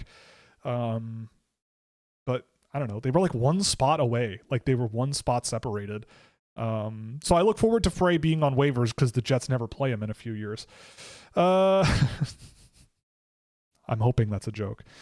Would you draft Galvis finally? In what round? I mean, I would have drafted him 2 years ago. He's already on team scouting from, let's see, where did I take him?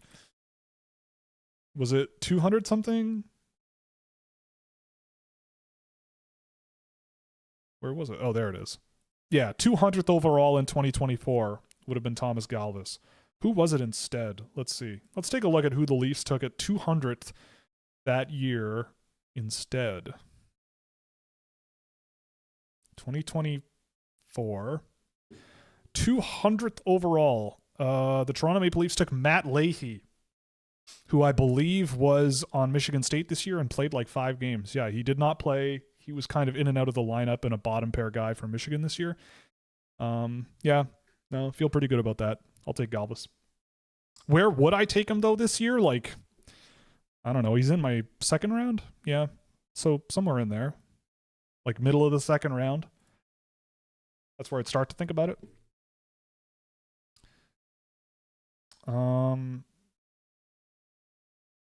Okay, why there's no info about the 2023 class. Yeah, so that season I stepped away from doing public work. I didn't put a ranking out that year. If you want, I can show it to you.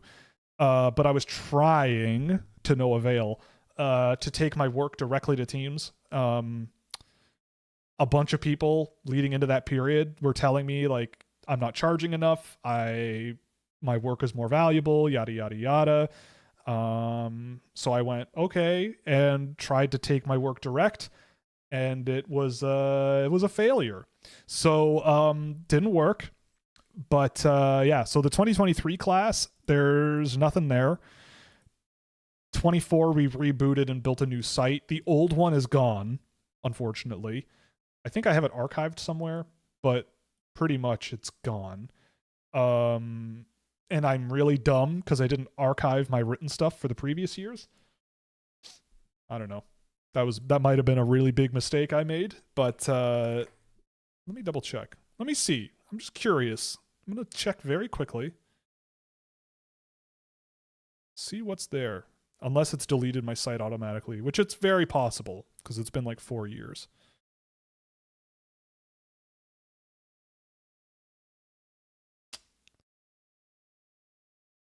Yeah, I think it's dead.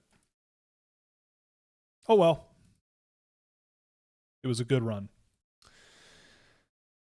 But yeah, it does exist, but it is not public. At least wasn't public. What were your thoughts on Seneca and Hellenius in their draft year? Yeah, I had Hellenius a little lower than most people. Very, very, very, very smart player though, and a very good two-way guy. And I thought he played well for Buffalo in the playoffs. Like he's been very good. But yeah, like I see him as, I always saw him as like a pretty projectable middle of the first round guy. And he went right around where I had him ranked, I think. Like at the end of the day, I think he went like right around where I had him ranked. Seneca, I mean, everybody had Seneca lower than like 7, before, like 2 weeks before the draft, right? Like Seneca's rise was meteoric. It was incredible. I still see, and I know it sounds like Cope, and maybe it is, but I still see Seneca very similarly as to how I saw him at the draft. Like, if he's given a lane, if he's given space, and if he has the puck in the offensive zone, he can be devastating. Like, his timing on his passes, his shot is extremely good. That always was there from when he was 16. When I first started watching him, he was an unbelievably good shooter.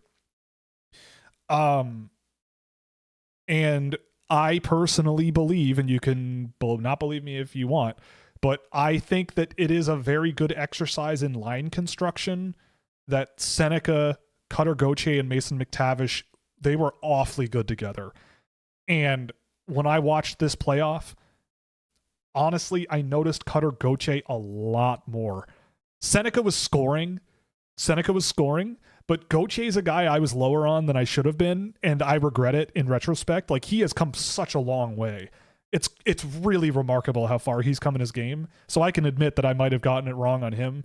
But when I watch Seneca shift in, shift out, I kind of go, yeah, that's kind of like, I had him in the middle of the first round, I think, like around 20. And I was like, if you want a guy who can score and you can surround him with guys who will help him score, then absolutely, he's a great scorer. But like, I look at that draft class still to this day, and I go, would I rather have him or Demidov today? And I think no doubt it's Demidov. Like, so Seneca definitely is better probably than where I had him ranked. I think it's still a little early for a bunch of guys in that class. But it almost doesn't matter, because at 3 then I would be freaking out trying to get Demidov. So at the end of the day, yeah. But like, yeah. I know you're tired of the CHL discussion, and I'm curious of how this top scorers compare to previous years. Is that steep of a drop-off in 1 or 2 years? Well, I mean, I just think about the numbers, right? The WHL expanded. A bunch of kids came up from the US and dominated the CHL. And a bunch of really good, like, look at the list of players that played in the CHL last year that were in college this year. Some of them were some of the most high-scoring guys last year. And I also would argue that, yeah, I've been very questioning of the Canadian Hockey League in general for a few years now. Like, it's not just this year. Like, I've always felt that they're at least a little more comparable to a lot of other places in the world where guys play. Like, I think with Porter Martone, one of the most interesting things about him was, like, it almost, like, compared to where he was last year to this year, it almost was like he just wasn't turning on the Jets as much with Brampton, because he kind of didn't have to. And it was almost a little unsettling.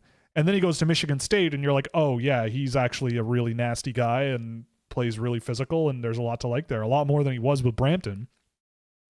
So, yeah, I've been questioning of that environment for a while, but this year, to me, it is very obvious. Like, and again, like, I would be curious. I haven't done the research yet, but I would be very curious how lopsided the playoffs were coming into this season. Because this season, the playoffs in the CHL were like, if you weren't on one of 5 of the 63 teams in the CHL this year, like, you didn't have a hope in hell, really. Kitchener was almost undefeated all the way through the playoffs. Everett was almost undefeated all the way through the playoffs and dominated the WHL championship. The Quebec League was closer for sure. That was definitely closer. Quebec also benefits from the best, I would say, areas of America where players come from, like the Eastern Seaboard. Like, well, I guess Minnesota's and like the central states in America are pretty good too. But like, there's a lot of good players in the Northeast that got to play in Quebec and the Maritimes and did very, very well there. But still, like, there were a couple of teams there that were just far and away the better teams in that league. So to me, it's more about competitive balance being the problem. And that's not necessarily new, but I feel like it has taken a big jump this year. But I don't have the numbers to back that up in front of me. Any guys you'd specifically ignore at 12 if you're the Devils? I mean, at 12 by that point, if it goes at all how I might expect it, I don't think there's anybody I'd straight up ignore. Like Dax and Rudolph, I wouldn't want. I'd say Rudolph, Pantelis, Those guys would not be on my list. But other than that, like, you know, I've got Carroll's lower than that. But if you want Carroll's at that point, if he's there by some miracle, then yeah, go for it, you know? But at that range, I think you'll get a choice of someone pretty good. Somehow you'll get someone pretty good. Who's going to go the highest that you don't have ranked? Probably Rudolph. Right, Bill Zonin, 3 goals in 3 AHL playoff games. What do you think? I mean, it's good for the brand. It's good for me. It makes me look smart, so it's good. He's never going to not score again. But yeah, like, I mean, I'm not surprised, really, that he jumps right into the AHL playoffs and starts scoring goals from dirty areas of the ice and just going to the net and doing his thing. That's what he does, man. Like, that's what Big Billy Z does, man. Big Bad Bill. He's my boy. He's my guy. I love Bill. Dubas and Clark, do it again, man. I don't know. I love him.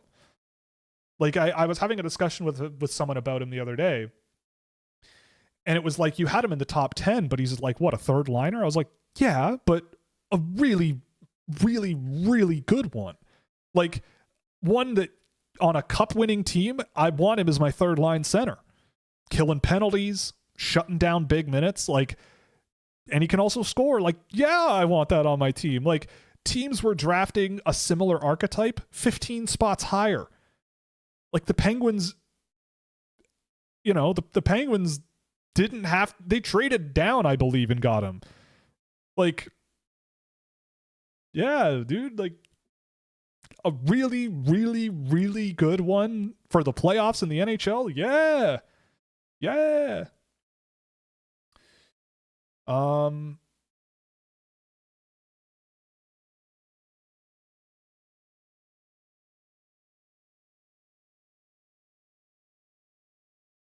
Just catching up here. Think McQueen, Solberg, and Luneau make the jump for Anaheim? I mean, Solberg, sure.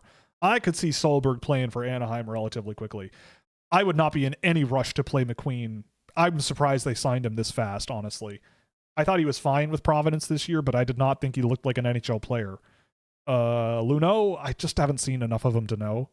But Solberg, that guy might sneak his way into the league relatively quick. I don't know about next year, but Luneau probably plays more games sooner. But Solberg, man, that guy will be fun. Pittsburgh at 22, is Rudolph a decent pick? I don't like Dax and Rudolph, really. I mean, at 22, I guess, but like, I would 10 out of 10 times take a guy like Tommy Blale or even Ryan Lynn, if you like those guys. If you want a guy like Rudolph, like, those are the guys I might lean towards. But like, yeah, no. And I don't think Rudolph scratches the Dubas and Clark itch in my brain. It doesn't really make a whole lot of sense in my mind. Yeah, I don't know. Maybe I'm wrong, but I don't know.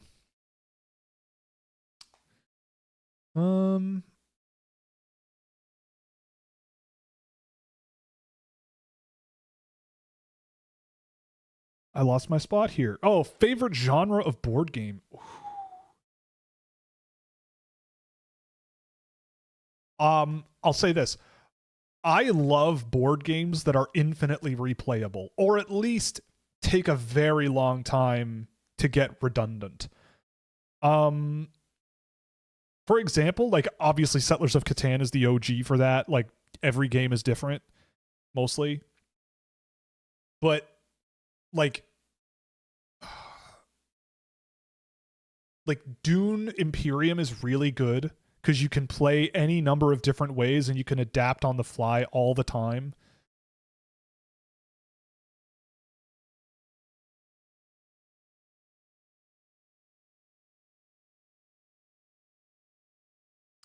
There was one in my mind that I really love. Oh, like Betrayal at House on the Hill, infinitely replayable, really good game. Like, those are the games that I really love because you can just play them and play them and play them and play them and play them, and it never gets old, right? Different scenarios play out, different strategies are required. It's not like Ticket to Ride where you're just building railroads and hoping you build them faster than your opponents. Now, I love Ticket to Ride. My family, it's a board game that my family likes to play, which I'll take because we're not a big board game family most of the time. But yeah, I don't know about genre, but like that style of game, definitely, I love. Like I'm a big Civilization player, by the way. Big update. It was officially the day where the new Civilization game actually gets good yesterday. So I haven't played it yet, but the big update that they put out like a year and a half after the game comes out always makes the game the version they wanted to make, probably, or should have made in the first place. But hey, I'm not complaining. They at least did it. But we'll see. I'm gonna try it out.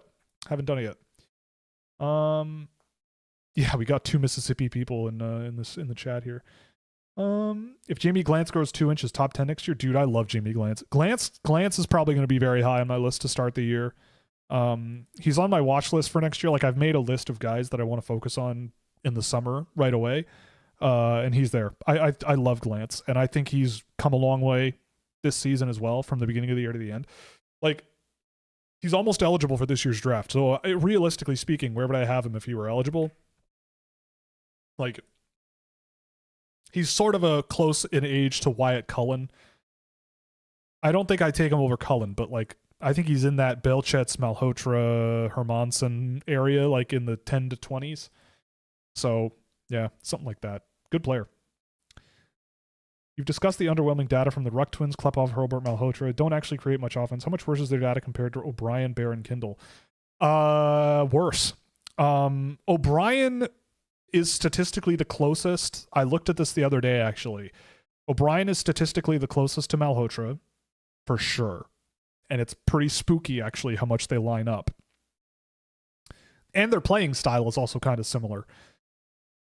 Bear is better, at least offensively. I think that Bear's defensive and forechecking game is better.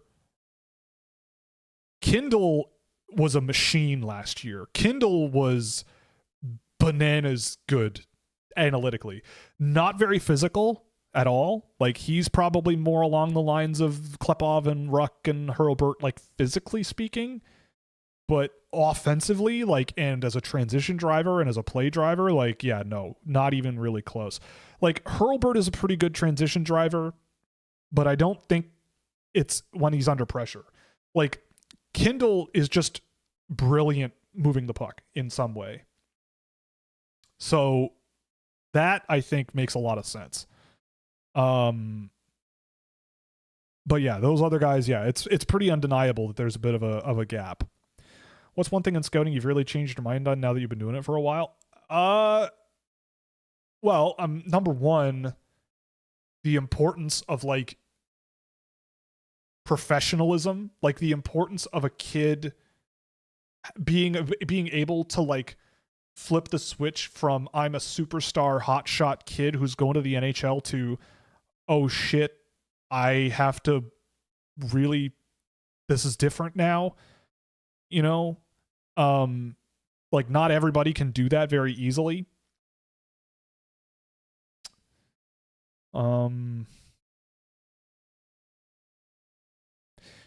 I think the other thing too is like valuing defense and defensive play well, and valuing different approaches to the same goals, right? So like a lot of the time, oh, did I lose my background? Oh my God, I lost my background. Why? Did I lose my Google Drive link? Of course I did. That's very strange. Why is that happening?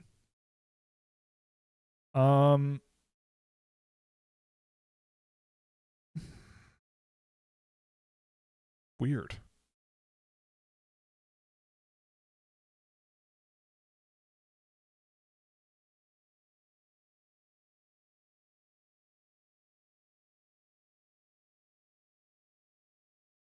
Weird. Sorry.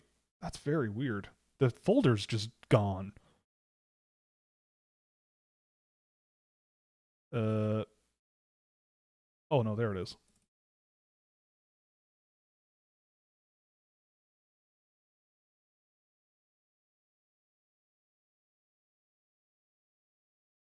Weird.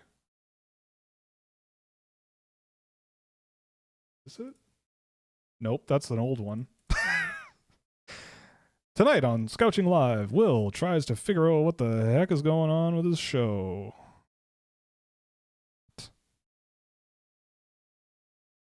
That is very strange, but we'll just do this for now and move on with our lives.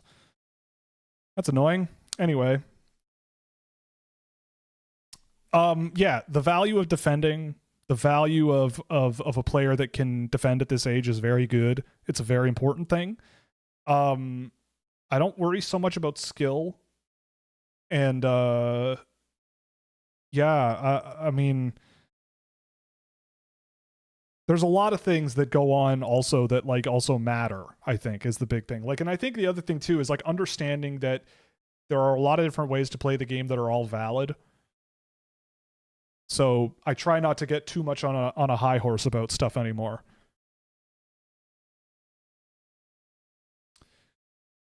It's good that your list is all jumbled. If you go back and look at drafts, the top 10 drafted players are never the best players. Well, that's the thing, right? Like imagine I told you in 2020, like the first overall pick for me is Jake Sanderson. Like you would have been like, you're a moron.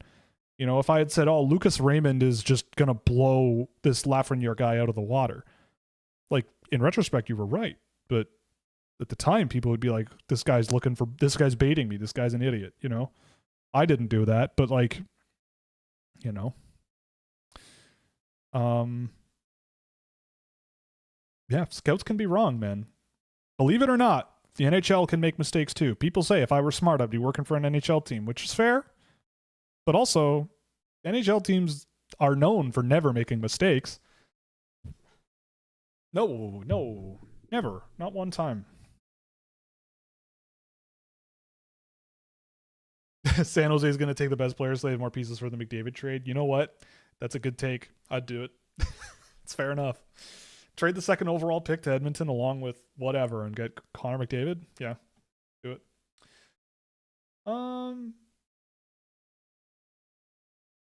What's a good year for Carroll's at North Dakota last year? I mean, I expect him to be pretty good. Like, I think his defensive and physical game are pretty good, and I think that will translate fine. We'll see if he gets power play time. We'll see. He probably will. So he'll probably... I would think that in 2 years, that's when I would think about Carroll's coming out of college. Like, I want to see him play for a year and go from there, and I wouldn't be surprised if it were 2. Like, I don't mind him at all, and I think he'll translate just fine to college.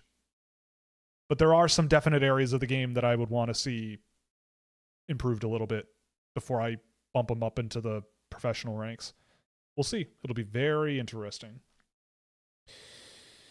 Chances that Bjork plays C in the NHL? Depends. Depends on the coach. Depends on... I personally would put him there, and I wouldn't think twice about it and try it and try it and try it. I think he can make it work. But you never know. You never know the odds. Yeah, I don't... Okay, so with regards to Pittsburgh at 22, Lynn being gone there, I don't think is a certainty at all. I think teams are a little spooked by him, and I think rightfully so. But I like him. I don't mind him. But I think it's very possible that he's there at 22, and that might be a Dubas and Clark style player. A guy that also comes to mind, like Jack Hextall, Juho Piparainen, Oliver Suvanto. I'm thinking if they go really off the board and go nuts, like Ryder Cali. I don't know. I would have said Wyatt Cullen, but he's probably gone by 22 now. Dumb question. No such thing. Are there any advanced stats for physicality or hit totals all you need to quantify? So, I mean, that is the only thing you can quantify, right? Like, it is the physicality of the sport, is throwing hits. But I do track like turnovers generated in the offensive zone, not by the player, but like against the other team. So like if they break up a breakout, you know, pick off a pass, whatever, I mark that. or if there's a cycle in the defensive zone, and they stop it, I track that, and I define a cycle as 2 completed passes or more. Like two times a player in your defensive zone, if your opponent passes the puck twice or shoots it and picks up the rebound and passes it, or shoots twice and passes it, or whatever, like anything past that is a cycle to me, for mathematical sake, for just the fact of, making it work, that's so if you break those up, then I count that too. And like the total number of times they happen and the percentage at which you do it, like all that stuff. So it's not just thrown hits, but for me, I add other stuff to the picture as well. Yeah, what defense do you think scratches the Dubas and Clark itch though? Yeah, Lynn, I mean Blale too, I would say. Yeah, Piiparainen. They'll have some good options. It's a fun year. They'll have some good options. We'll see what happens. You mentioned for last year's draft, the team seemed to try and target huge defensemen. Is there a trend similar that you could see popping up in this draft? Huge defensemen, huge forwards, man. Yeah, this is how it works every year. When you would be very surprised at how quickly in the draft NHL teams want to put their feet up and call it a day, or how short their lists are. Like some teams, I've been told their lists are like 40 names. Right? Like, and then they're just like, I don't know, who likes a guy here? And someone will be like, how about this guy? And it's this 6'4" winger that played 4th line minutes for the Prince George Cougars or something. And then they get picked. So yeah, I think that's just what's going to happen, because teams will always default to the bigger players. It's most teams will. It's just the way of the world. Like they see the bigger players and they go, that guy will have an easier time playing in the NHL. And if that guy plays in the NHL, I get to keep my job. So fine, whatever, fine. This season, I don't see it as any different. I don't know what would replace. I don't know what would replace. I don't know what would replace it. Do you think Stenberg plays 100% in the NHL next year? Probably, I would think. Probably. I wouldn't be certain about it. Maybe not 100%. But yeah, I mean, I'd give him a go. At the very least, he can play in the AHL. But yeah, I would see how camp goes. I'd give him some preseason time, give him camp, see how he is, see how he's whatever, so all that, and make a decision then. And maybe he goes back to Sweden for another year. I don't think there's anything wrong with that. And I think he could benefit from that. But also, I feel like the things in his game that I'd want to develop, I'd like to have it kind of closer to my backyard, and bring him over into the pro ranks like now. Like I think he's smart enough to make it work, skilled enough. I think his skating has gotten good enough. Whether it's NHL or AHL, he's in my backyard. And if I want, I can call him up. If you were McDavid, would you go to Carolina, the Sharks, Ducks, or the Habs?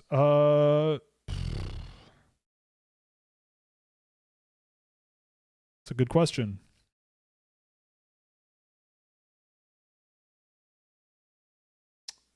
Probably Anaheim, because I want to see the content of Connor McDavid with Wild Wing and going to Disneyland and all those uncomfortable moments that there would be with Connor McDavid in Disneyland. He doesn't strike me as the Bay Area type, that Erewhon shopping San Franciscoite. He's not like that to me. Carolina, I mean, maybe Carolina, because he's very he's Connor McDavid, and he doesn't maybe he just wants to go somewhere relatively quiet, I guess you could say. Like not a huge market, just go there, maybe. The Habs would be the funniest destination. It would be the most hilarious. But I don't think he's going to do it. I don't think so. I just want to see the content of him at Disneyland. Like, it's like that picture that he took with that husband and wife at the airport, but like all of it. Oh, Erewhon is a Southern California thing. Okay, fair enough. I've never really been to California. I've never been to California, so I don't know these things. I just figure everybody outside of the northern part of California, like way up, I thought that was something that everybody there does. It's also, I think it's similar stuff is like a Toronto thing too. Toronto, because he's from around there. I mean, Connor McDavid in Toronto would be also very funny. Erewhon has no locations in San Fran? Really? Wow. Okay, I stand corrected. I'm sure there's some other extraordinarily expensive and insufferable spot that you can substitute in for Erewhon, right? You probably know better than me. A mock draft for the Blues' first 3 picks? Yeah, sure. Let's try it. Let's try this. Okay. Let's see. St. Louis. I'm assuming they have 3 picks in the first 3 rounds. Let's see what happens here. Alrighty. Well, this isn't very exciting. Where are we? 11th? 11th overall. You don't say, eh? And if I'm St. Louis, you know what?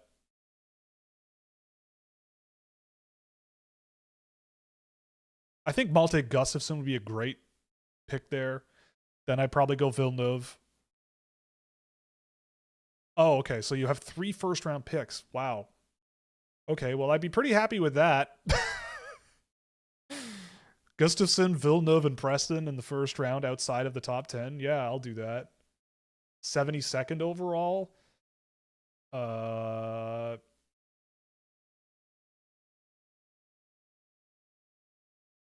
Sure, we'll go. I don't know. You didn't ask for this. Will we go Sorensen? Maybe another defenseman. Let's see who's available. McKenzie, Galvis, Nitsch, Flores, yeah, Svensk, sure. Wow, you've got a lot of picks. What is happening here? Let's go with I don't know. God, St. Louis could have a lot of fun this year. Can't wait to see what actually happens. Let's go Adam Nemec. Why not? In the 3rd round is like the 6th guy you're taking. Why not? Yeah, I'd be pretty happy with this. No top 10 picks, and this is what you get before the 4th round. I would be okay with that. We'll save this one. We'll save this one for future reference, right? For when time has passed. Anyway.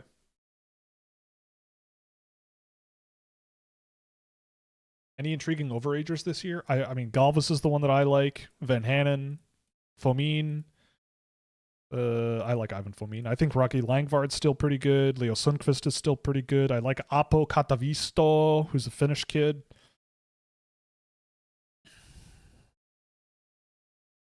Yeah. I should probably do another swing around for overagers, honestly. There's not a ton of them.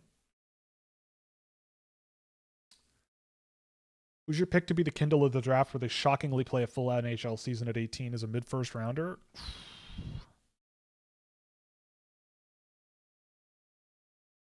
Very good question.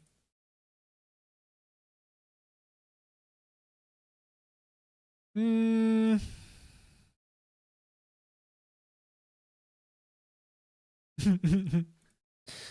Ignatavicius, maybe? I don't know. I don't know. There's not a lot of guys that like you can, because you can go to college now, right? Like that's the thing. Tomas Shrenko? I don't know. I don't know if there will be one. Breck Liskey? I'm trying to think of guys who can just get the job done. Ryder Cali. Just go out and play, get the job done. Gleb Pugachev, maybe. Just him just jumping right in and running everyone over. Flyers picking Luchenko and Nesbitt is rough, although they got Martone. I mean, yeah, like I liked the Luchenko pick. I think it makes sense. The only guy I really would have been concerned about passing on is Zeev Buyam. But I don't know. Like Luchenko, you have to keep in mind he was like a bottom 6 guy for Brantford this year. Like that's how stacked the team was. So it like doesn't really matter. And I think watching him in the playoffs, you kind of see what he brings to the table. Nesbitt, yeah, that one might, yeah, that so far I don't know. I hope you're on glue because if you're right, we're screwed. I haven't. It looks like I picked the wrong week to start sniffing glue. I don't know what that means. Yeah, mom and pop boutique grocers that give tech bros an air of superiority. Fair enough. Yeah, I get that. I mean, we have our own in here, up here in Canada. We have our own wannabe versions of those. Don't worry. Canada, we're not always that far behind you Americans with the silliness that goes on all sides down there. We're not that far behind. I mean, just look at me. I don't know what that means. I don't even know what that means. Yeah, St. Louis has had a lot of draft picks. Dvorsky, Stenberg, and Lindstein. Yeah. I don't know. What do the Sharks do? Whatever the Lord tells them to on the day. I don't know, man. I don't think there's a right answer, but I also don't think there's a wrong answer. You know? I don't know. Something along those lines. I like if you really want a defenseman, don't chase one.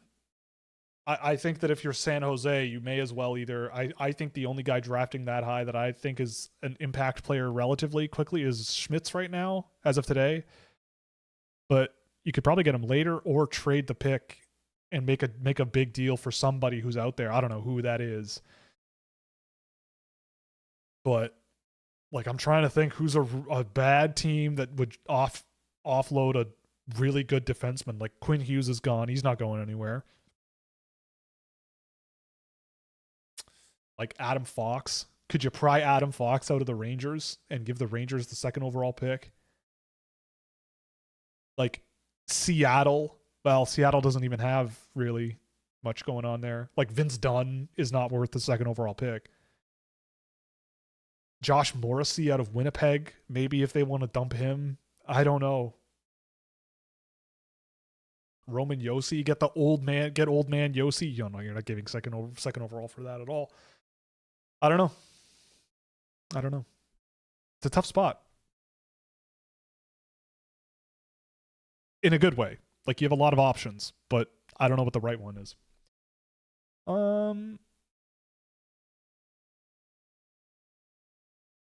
Their core demographic isn't tech bros, it's TikTok influencer wannabes with rich parents. I mean, what's the difference? Why not both? I feel like they're one and the same, right? You know, I would think. At least they're like the Venn diagram is quite circular. There were Nemec rumors earlier, but that wasn't legit. Well, we'll see. Would you offer Zeev Buium and San Jose? Whoa, original 30. Sorry, I gotta read this one word at a time here.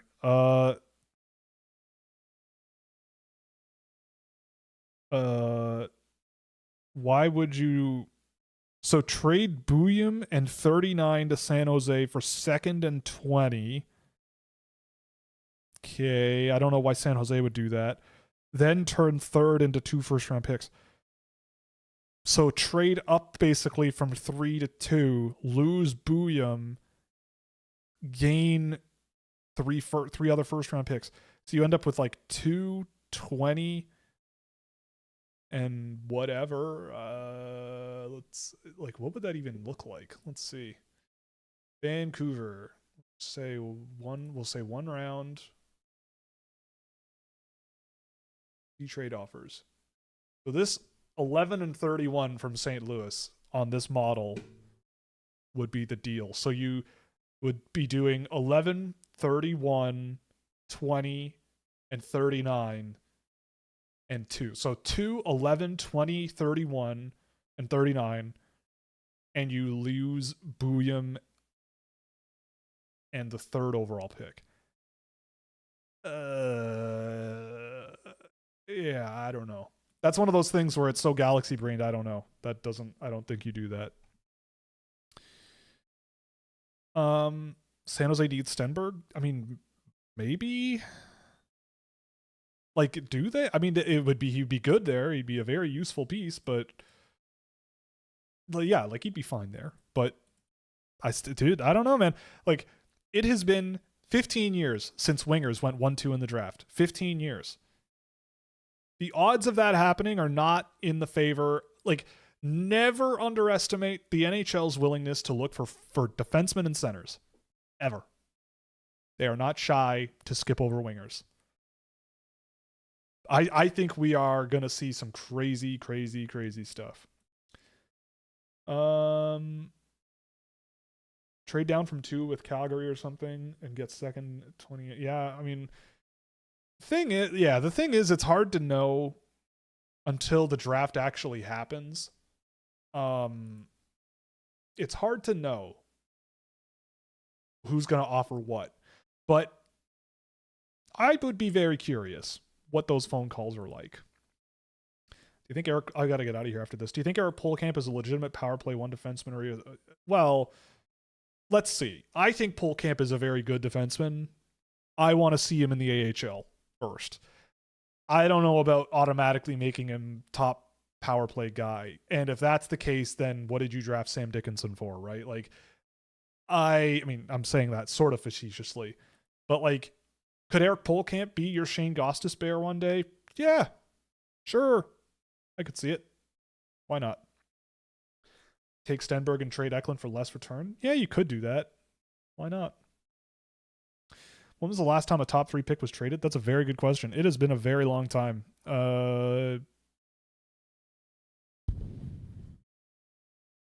Maybe, let's see if AI knows. When was the last time a top 5 NHL draft pick was traded?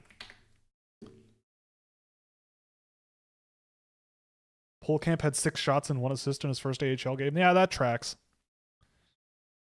Okay, so yeah, so it was the Erik Karlsson trade, but that's not the count. That's not what I wanted.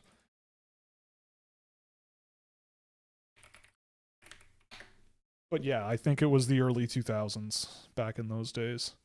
2008, the Islanders traded out of 5th overall. Right. Toronto traded up. Oh my God, I forgot. Toronto traded up and took Luke Schenn. Forgot about that. So 2008 was a top 5 pick.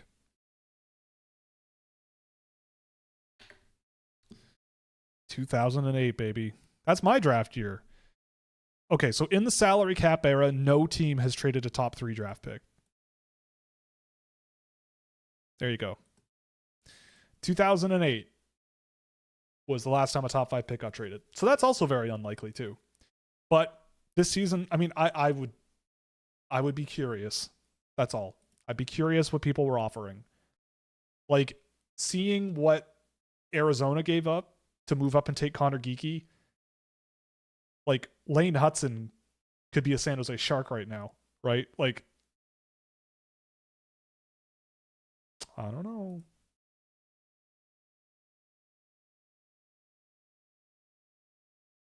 Like, if I am San Jose, I am always of the belief you just draft the best player you can find and you worry about the problems later. Oh no, we have too many guys who can score is not a problem. Right? Like, yeah. So, yeah, I don't know. I think San Jose will be fine no matter what happens. On that note, we're going to call it a day. I got to hop on the bike and get a workout in before the end of the day. Thank you very much for joining me. This was a lot of fun.